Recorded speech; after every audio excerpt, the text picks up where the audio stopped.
Hello বন্ধুরা, সবাই কেমন আছো? আশা করি ভালো আছো। তো আমিও খুব ভালো আছি। তো আজকে আমি রান্না করব ধোকার ডালনা। তো ধোকার যে প্যাকেট পাওয়া যায় ওটাই নিয়ে এসেছি কিনে, যেটা আমাদের মিক্স ধোকা মিক্স, মানে ডালের গুঁড়ো এটা আর কি। তো ওইটা দিয়েই আমি রান্না করব, ডাল বাটা ফাটা ঝামেলা ছাড়াই।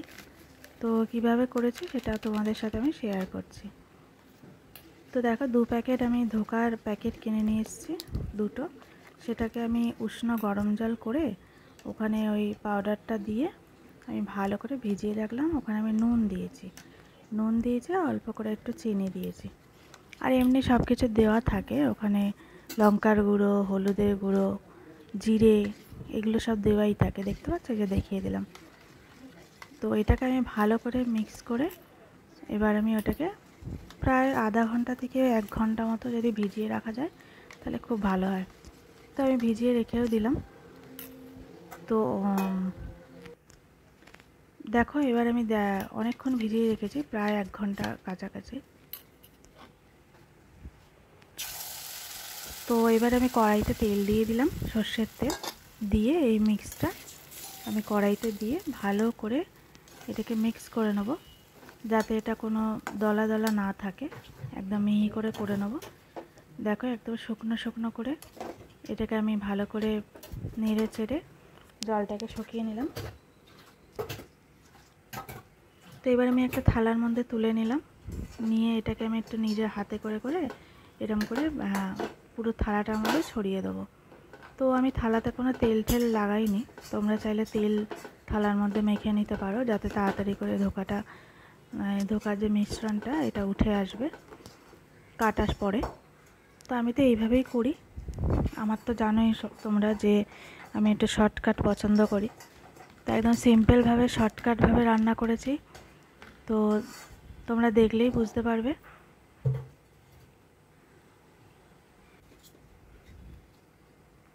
তো দেখো বন্ধুরা, আমি এইভাবে করে নিলাম। এবার একটু ঠান্ডা করে নিয়েছি।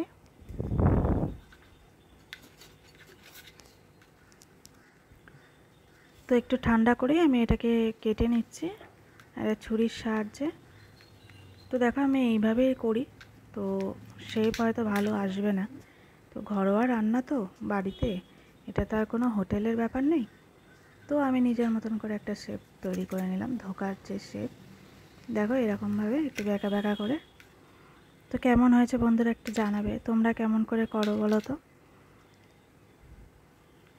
তো একটু কমেন্ট করে জানাবে। তো আমি তো এরকম একটু বরফির আকার দিতে গেছিলাম, কিন্তু সেখানে একটু গন্ডগোল হয়ে এরকম হয়ে গেছে। তো ঠিক আছে, আমরা তো নিজেরাই খাবো বাড়ির মধ্যে, অত অসুবিধা নেই। দেখো, এরকম করেছি, একদম বেশি মোটাও করিনি, বেশি পাতলাও করিনি। তো এইভাবেই আমি সমস্ত ধোকাগুলোকে কেটে নেব, নিয়ে তারপর আমি একে একে এগুলো ভেজে নেব। কড়াইতে সর্ষের তেল দিয়ে এগুলোকে ভালো করে ভেজে নেব। তো এরকম ধোকার বড়া যদি তুমি ভেজে ডাল দিয়ে খাও তাহলেও কিন্তু ভালো লাগে। আমার তো ভালোই লাগে। তো এইসব রান্না নিরামিষ রান্না ঠিকই, কিন্তু এগুলো কিন্তু অনেক ঝামেলার রান্না, অনেকক্ষণের কাজ। তার থেকে কিন্তু যদি তুমি মাছ করে নাও তো তাড়াতাড়ি হয়ে যাবে, মাংস করো তাড়াতাড়ি হয়ে যাবে।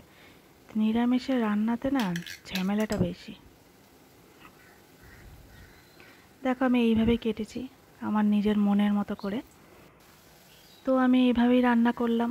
তো দেখতে থাকো তোমরা বন্ধুরা, তোমাদের কাদের কাদের পছন্দ ধোকার ডালনা একটু কমেন্ট করে জানাবে। তো ধোকার ভাজা তো চলছে, আমি আলুটা এই যে সিদ্ধ করে রেখেছি, জিরে ফোড়ন দেবো, সব রেডি করে রেখেছি। আর ওখানে টমেটো, আদা, লঙ্কা এগুলোকে হাতের সামনে রেখেছি।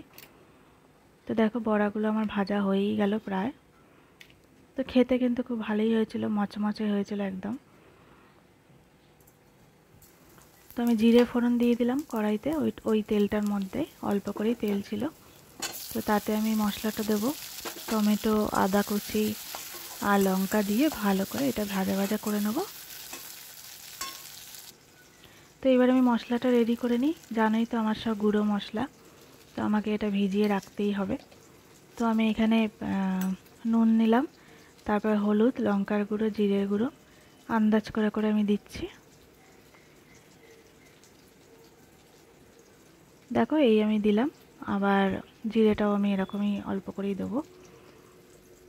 তো এখানে তুমি মিষ্টি দেবে, আমি তো মিষ্টি দিয়েছি, চিনি আর টমেটো তো দিয়েই দিয়েছি।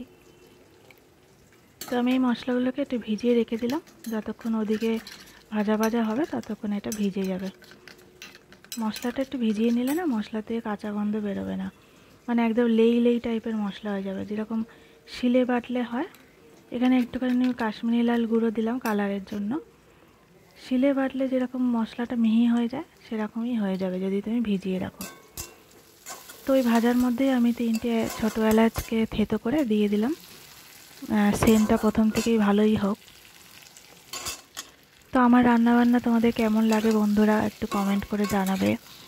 আর যদি ভালো লাগে তাহলে একটা লাইক করবে, একটা সাবস্ক্রাইব করে আমার পাশে থেকো বন্ধুরা।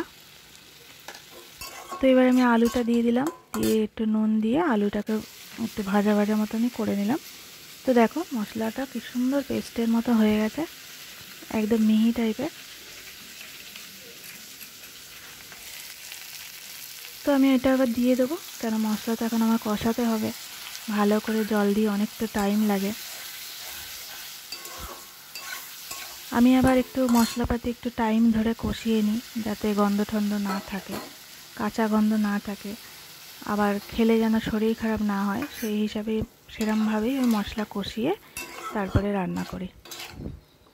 নিশ্চয়ই সবাই তাই করো বন্ধুরা, আমি একা নই, তোমরা সবাই একই করো।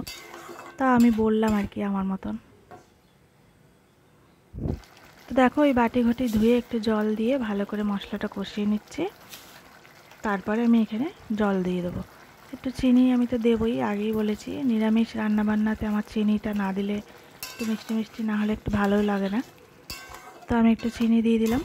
চিনি দিলে শুধু যে মিষ্টি হয় তা নয়, এতে কালারটাও ভালো আসে। তো দেখো মশলা আমার কষানো হয়ে গেছে, প্রায় ঘন ঘন হয়ে গেছে। এবার আমি এখানে একটু জল দিয়ে দেবো। বন্ধুরা রান্না করতে অনেক টাইম লাগে, কিন্তু খেতে কিন্তু বেশি টাইম লাগে না। খেতে বসো 5 মিনিটে খাওয়া হয়ে যাবে, কিন্তু একটা রান্না করতে গেলে কিন্তু একদম পরিপাটি করে যদি করি তাহলে একদম মোটামুটি ঘন্টাখানেক টাইম লেগে যাবে এসব ধরনের রান্না। কিন্তু খেতে বসো দেখো 5 মিনিটে তোমার খাওয়া হয়ে যাবে।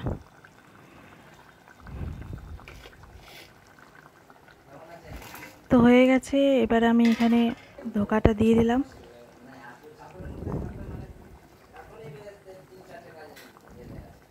ধোকা দিয়ে এবার আমি যে ধোকা দিয়ে মানে ধোকার ভাজাগুলো আর কি দিয়ে, এবার একটু জল দিয়ে একটু ধোকাগুলোকে ভালো করে চুবিয়ে দিলাম ঝোলের মধ্যে। বেশিক্ষণ ফোটাতে হয় না, একদম 2 থেকে 3 মিনিট নামিয়ে দাও। অনেক আরেকটাও করতে পারো, এই ডিশটার মধ্যে ধোকাগুলো সাজিয়ে নিয়ে ঝোলটা ফুটিয়ে ওর ভিতর ঢেলে দিতে পারো, কেন বেশিক্ষণ ঝোলে ফোটালে ধোকা এমনি ভেঙে একেবারে রান্নার 12টা বাজিয়ে দেবে। তো দেখো এই যে আমার হয়ে গেল, নামিয়ে দিলাম। একদম লাল লাল ঝোল, লাল লাল ঝাল ঝাল মিষ্টি মিষ্টি। তো কেমন লাগছে বন্ধুরা তোমাদের? ভালো লাগছে? যদি ভালো লাগে বন্ধুরা তাহলে আমার চ্যানেলটাকে সাবস্ক্রাইব করো, একটা লাইক করে আমার পাশে থেকো।